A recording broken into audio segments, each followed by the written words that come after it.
Rotate to streaming landscape. Yo, what up, y'all? This is me and my boy Darnell's in the room. What up, You grab the other fam? chair. Grab the other chair. I'm gonna go live for a little bit.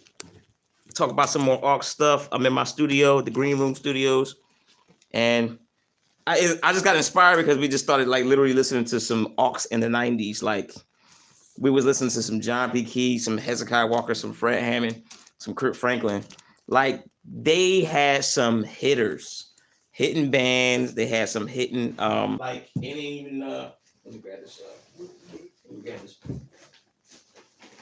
charger real quick. So that my phone don't die. Well, you can't have that. While we're in the middle of discussing. What did I do with it? Y'all forgive me. Oh, here you go. I'm all breaking down. Why don't stuff ever work right when you go live? Stuff trip out. What up, y'all? What's good? What's good? So I'm sitting here shedding to like Kirk, Fred, John P. Key, Hezekiah Walker. And I was kind of sharing with my boy Darnell, you know, when I was coming up, my dad really kind of had me assisting as keyboard player before he let me, you know, be the main guy. I actually started off on AUX. So I was just, you know, shedding a lot to a lot of this material. We listened to Blessing City. First of all, they love to use those like synth sounds, like there was I'm using poly brass. If you know anything about rolling stuff, that was a popular one. Hold up. There you go.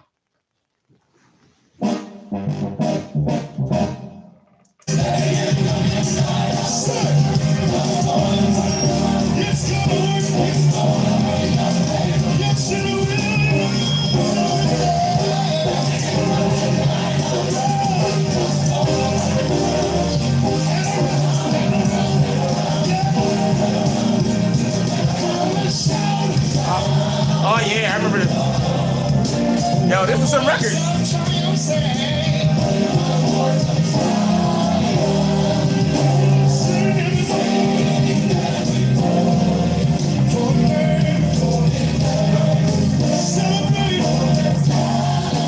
What was that?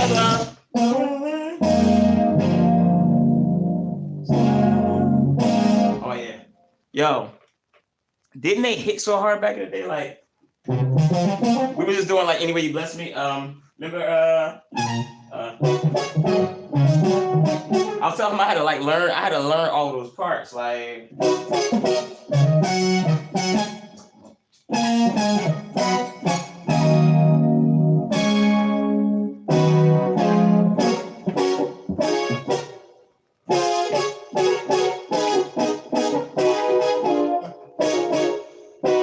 yo, I'm just hype, y'all. What's good with y'all?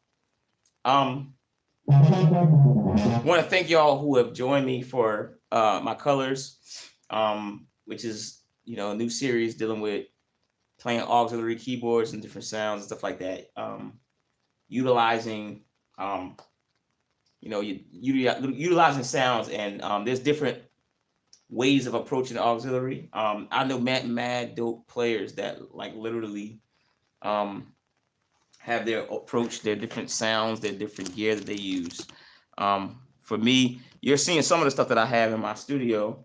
Like I keep these like this RD 700 is like classic. You know what I mean? I love this board. I actually used it on one of my first tours with Floetry. I used to have this and a 88 key Triton, which I don't know how they both like.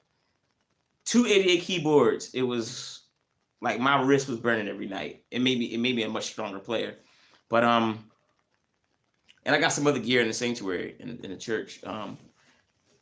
But there's so many different ways to approach auxiliaries, and it's a mindset first. Like when I go to do different jobs playing aux, like I have to approach it as if I'm multiple players versus just one particular guy. Now, if you got a budget for a band where you can afford mad different pieces and components, then by all means hire those components. It makes the music funner to me. when you have more players involved. You definitely got to stick to your lane, and everybody definitely got to make sure they're not clashing. But to me, I think it gives the music way more ingredients when you do it that way. And so for me, my standard setup if I'm doing an auxiliary gig is definitely a two keyboard situation, and usually I think motif. There you go. I think motifs are great for performance. I love their fader system, and like the ES is great on polyphony. I tend to zone those keyboards, like, you know what I mean? Like, I'll have certain sounds played down here, certain sounds played in the middle, certain sounds played on top. Especially if I'm only dealing with two keyboards, I'll usually zone out my boards. If I'm not the dominant player, if I'm not playing mains, just so that I can get more out of that keyboard and make it feel like, I always want people to feel like, especially if I'm dealing with, artists like Fred Hammond. I had to play with him before one time, but I played organ behind him. But if I'm playing with somebody like that guy and it's only me on boards, I hate when I see keyboard players with multiple keyboards, but you only hear one keyboard being played. Like, I want them to feel like, at least in my section, it's a full orchestra. Like, literally, I try to make them believe that, there's more than one person over there playing. And for me, that's just because I'm just never satisfied with just mediocrity or just standard. You know what I mean? I think I always try to approach things as if I'm the one in the audience paying for the ticket to come see this. What would I want to hear? How would I want to, you know what I mean? I would want to pay for an experience that will blow my mind away. And I'm like, yo, whoever's up there playing. And I love watching when I would go to shows and tours and see different players go up there. It would just be one keyboard player, but it sounded so full. And it's not full just because there's tracks involved, but full because the player actually cared enough to learn different parts, and they took joy. It's like, to me, like I think of, what we do with music, like being a chef, like, you know what I mean? A great cook takes pride in taking time, and, I'm not just doing add water ingredient type stuff.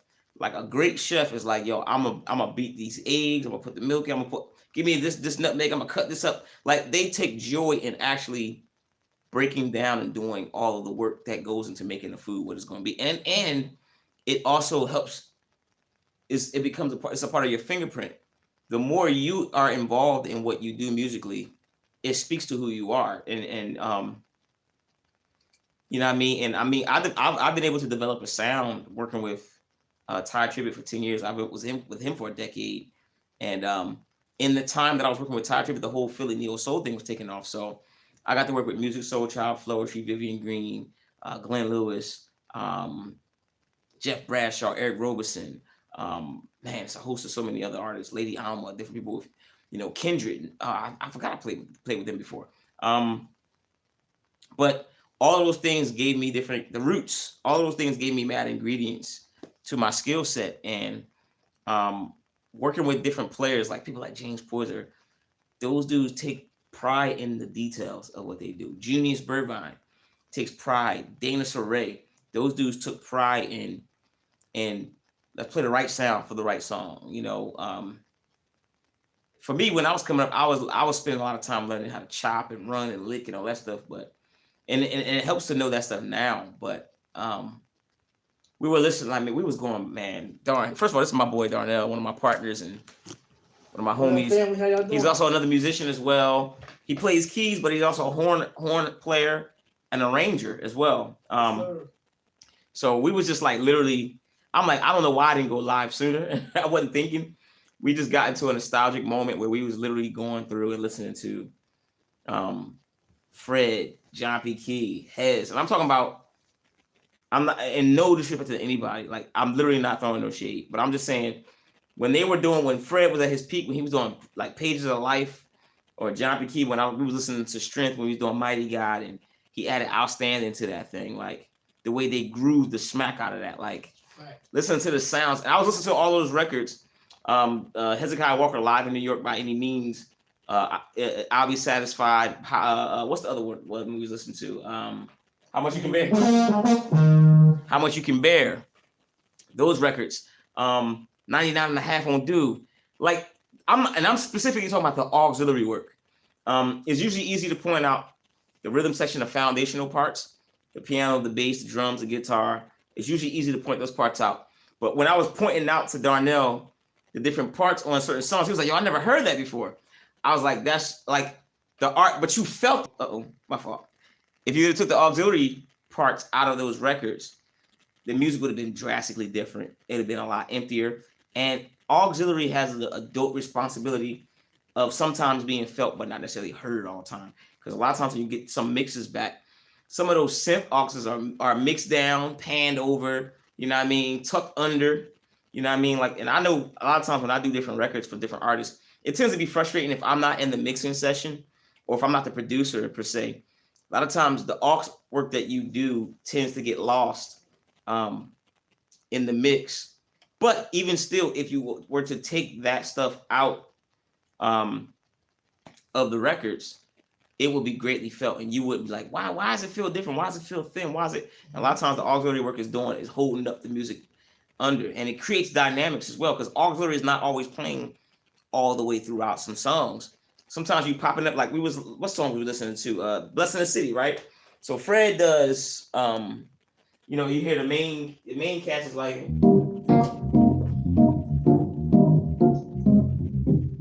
whatever that is. Like when you listen to Tommy Walker, the aux, like rest in peace, the late great Tommy. But while he's like, he's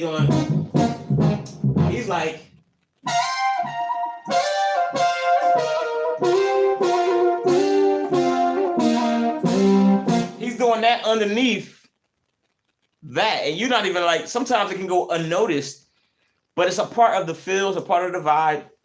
It's adding elements. I mean, it's so much that aux does to music. And so we were like, I literally had him, we were going through the records, like the records that I grew up on in the 90s. Like in the 90s, you had Fred, you had Kurt, you had Donnie McClurkin, you had John P. Key, Hez, who else was killing? Of course, the Hawkins, Love Alive, Five, and all of that stuff. Commission was still smashing. Donald Lawrence, right? Yeah. Donald Lawrence was, Donald Lawrence was killing. Karen Clark. I'm forgetting the ladies. It was so many. Carlton Pearson. Yo, remember that stuff? So you had some really hitting records. Listen, if you ever listen to Kurt Franklin's "What You Looking For" album, listen to that record. Listen to the freaking auxiliary work on that record. It's so subtle, but if you took that stuff out of the record, like it would not be the same record we've been listening to. You know what I mean? That what you look at, that Melodies from Heaven, the auxiliary in that record is killer. And back then, they didn't necessarily have the luxury of relying on stems like we do right now. Like we got multi-tracks like crazy, and we got computers, and we can control when we come in. Like Ableton, you can kind of trigger when you want to come in, come out. You can mute whatever. I remember when we with Ty Tribbett was using the Roland 1680s, and that's still kind of, even though we were using some stems for some things like No Way and some of those songs, it's still linear. Like once you push play on that thing, it got to play out. You didn't have a chance to really, break that up. But when I listened to a lot of stuff they did back in the 90s, a lot of that stuff, they had to play it. Like they had to play that stuff out live if they didn't overdub later. But I do know those players back in that time definitely had a skill set. They took pride in playing parts. They took pride in having mad gear, middying up, vocoders middying, and cats had they had racks back in that day. I remember seeing Joe Wilson with SOP come in with a crazy rack situation. I mean, I would look at him like, yo, did you just bring your whole studio to the gig? Like we had Ford Memorial in Philly, and this church may hold what, 500 people in there. It's a decent sized church, but this dude would come rolling in tour gear, and they took pride in that stuff. I remember seeing Cedric Thompson, three-piece band with The Promise back in the day. It's probably like 93. It was a 3-piece band. Cedric was running he had some kind of programming he was doing, but he made that thing sound so full. Guys took a lot of pride, and there are a lot of dope In fact, we're going to interview some guys. I actually have a few people I've been talking to that I want to kind of go live with and do some interviewing with. My boy David Outing. I don't know if you guys are familiar with him, but he's currently one of the guys. He's the band leader for the Red Camp. He also plays with Ty Tribbett as well. Mary J. Blige. I'll be interviewing him. We try to find a date that works good for us because he's always going and I'm always going. My boy Evan Bryce, who when I first met, he was playing with Israel. His father's the legendary Eric Bryce. Leela James, Anthony Hamilton. I can go down the list. Layla Hathaway, all different people that this guy played with. I'll be interviewing him. My boy Sean Alexander, Derek Cobbs, Ali Prawl. It's so many different players, auxiliary players that are killing in the game that have different pointers that I want to make sure I spread to the community and kind of share. But I'm very passionate about this subject and this specific skill set because one, a great aux player or a great keyboardist is also a great tech. If you're not necessarily getting, you may there's a possibility that you could not get jobs playing, but you can get jobs teching. The key is to be working. And if you're a great keyboard player, you know how to set up, you know how to program, you know how to arrange and do certain things. You could be an amazing tech for a great artist. Like you can be on major gigs as a tech and see into a world that you don't like get to see into. In fact, my boy, me and my boy Madison went to go see Dave Matthews when they came in town. My boy Buddy Strong plays for him. He invited us backstage, and I met one of his tech. Can you imagine what it is to be that tech? Number one, what is he getting paid every night? And he's on a Dave Matthews tour, teching Buddy's situation and setup. What up, DJ? But he's teching for Buddy, and every night he gets to see an amazing show, be the main guy. He gets a front row seat, gets a check, gets to set up a stage, and makes great connections that can lead to work. I know of a guy who was a dope tech for somebody and end up becoming the MD for a huge gig. I'm gonna have him come on and tell his story. Marlon Say No More. I love ATL. I was actually, I was about to move down there at one point. It was like 2 years ago. No, last year, 18, top 18. I was supposed to move down there. We looked for a house, everything, and the deal fell through. But still a strong possibility that may happen at some point in the future. I love ATL. Yeah, dude. But I know some amazing aux players, some dope synth players, who are going to share. My boy Leonard. Ooh. In fact, let me see if I can find. I'm gonna play something. Hopefully I don't get in trouble with YouTube for this. But I'll show you. I'm not collecting any coins per se. But I'm gonna let you hear one of my boys on a record we did with Israel. Let me see which one. And Darnell, say what's up to the people. Let them know who you are and. What's up, y'all? I'm usually not on the camera like this, but yeah, as Paris said, I am Darnell Tolliver, saxophone, keyboard player, horn arranger. I think I came to Paris about a year or so ago. I actually came for piano lessons, and we just ended up hitting it off and having a friendship, man. We rocking together. It's been a year, going on 2 years now. So he's a real good dude. I'm learning a lot from him as time goes on, and I'm going to do a lot more work, So yeah, saxophone, keyboards, I do it all, man. Love y'all. So that's my boy Darn. Look out for his horn stuff, key stuff, all of it. This is a record we did with Israel. I don't know if you ever heard it before. Now I'm on mains, but my boy Leonard is on aux. All them sounds. Take to the top real quick. Aux. This whole record. He's on this. He's doing all of that. The one guy. Now. He's padding. So you got him doing, and I don't know if I actually have the right sound on here, but let me see. I'm on the wrong. I think I might be in the wrong. Yeah. So this is the closest I can get to that. I'll put some reverb. Because this keyboard is fairly old. You hear that? How bright that sound is?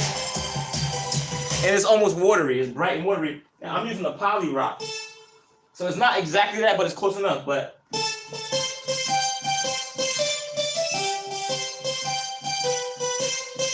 and then he had a lead sound. And that lead sound was like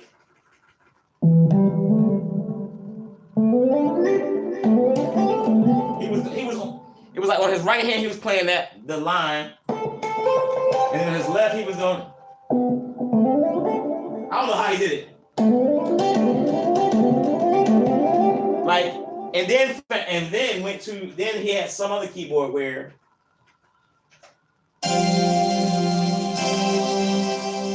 while still playing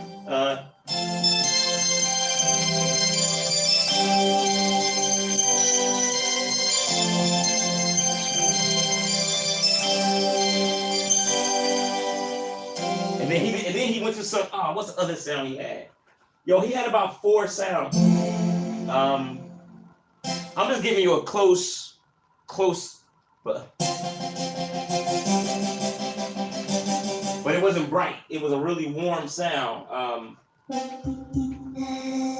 Like this board doesn't come with those types of sounds. I would have to like literally get in here. I'll probably take it off of mono and put it on poly. But listen to this record if you get a chance. One Thing Remains on Israel New Breed covered a Live in Asia record. Listen to the way the aux is on the whole album. And his name is Leonard Jarmon. I'm gonna have him interview. When I say I've never seen aux done like he does it. Of course his sound is very fresh, very new. But this young boy, and he's fairly young too. Leonard is probably he gotta be 10 years younger. He's probably about 29. Yeah, he's young. But absolutely incredible. This dude, I watch him everywhere he goes. He always has a keyboard in his hands. Everywhere he goes. I mean, and I'm like, he won't have no keyboard case. He'll be in the airport somewhere with a keyboard in his hand, like committed. Always programming, always tracking. He always keeps his like main stage, and he's using all of those different synths and stuff like that. He is, bro. He is amazing. One of the most humble guys, but a lot of the sound of this record really came from him and Kevin Camp. I was pianos, Rhodes. On songs that required hits, I had one keyboard on top that was for stabs and maybe for some funk sounds. But literally my job was really predominantly on my art. I was playing for that recording. I was using the RD 700 NX mostly for that. And we did 6. We was in Asia. We was in Asia for 2 weeks. We did 6 countries in Asia. So we did Singapore, Malaysia, Japan, South Korea, Kuala Lumpur, one other place I'm forgetting. Yep. So we did that, and I mean we did a recording over the course of 2 weeks, in 6 places, in 6 countries. So you can imagine how jet lagged we was. Every night, pretty much doing different set. You know, we was doing mostly the same stuff, but in some cities we did a longer set, and others, you know what I mean.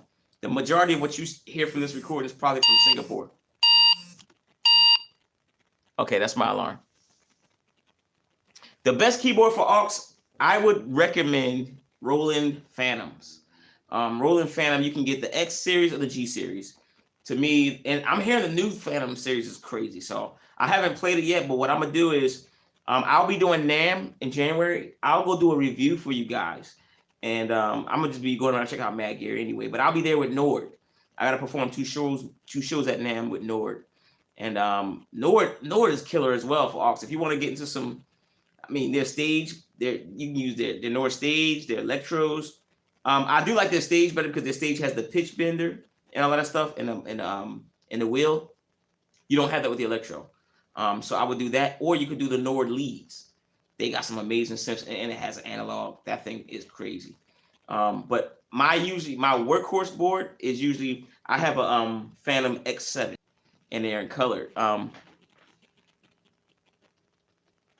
Absolutely. It's us. This is what this all is about. So I'm gearing up to that, but I just decided to go live tonight because me and my partner were actually setting up in the studio, to do some recording for the series. So I'm just kind of setting up the room, and right now I'm running. I got Personas gear and my Nord and babies all. So we're just setting up. Tomorrow we'll be coming in and record, and I may bring my Phantom out and do some recording with that since you asked. I'll start with that then. But let me get off here because I got to go take care of some business. And I just wanted to have a little discussion with you. Say what's up with y'all. No, you good. Cliff, what up, bro? You good. So that's actually no. And I please make suggestions. If y'all guys ask questions, make suggestions, things y'all want to learn as it relates to that. I'm definitely this is what this is about, colors. So go check out some of my other videos. I got some recent videos that I released. DJ, if you check out the last video I posted, it talks about the role of auxiliaries in music. If you check that last video out, but I'll be posting another video. Hopefully Wednesday it'll be up. So keep it locked. Look, let people know about it. Anybody interested in learning more about auxiliary? I've been doing it for 20 years, actually longer. Been 30 years, but professionally for 20 years. And I've worked with mad different people. And I'm not stopping. We're not slowing down. We got some other stuff we're working on. Mm-hmm. So yeah, keep it locked, man. I love y'all. I'm gonna get off of here because I gotta be responsible. All right, you have a good night. Peace.